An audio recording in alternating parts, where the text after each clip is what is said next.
আসসালামু আলাইকুম সম্মানিত ভিউয়ার্স, কেমন আছেন সকলেই?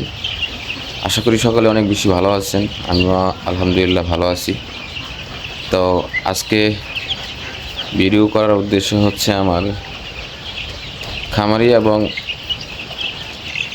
ভোক্তাদের নিয়ে। কেননা আজকে রেডি মুরগির দাম কিছুটা কমেছে, কিন্তু ভোক্তারা ঠিক আগের মূল্য দিয়েই কিনে খাচ্ছে। এখানে তৃতীয় পক্ষ যারা দোকানদার আছেন তারা ঠিকই লাভ করছেন, যারা খামার করছেন তারাও ঠিক মতো লাভ করতে পারছেন না, যারা কিনে খাচ্ছেন তারাও কম দামে কিনে খেতে পারতেছেন না।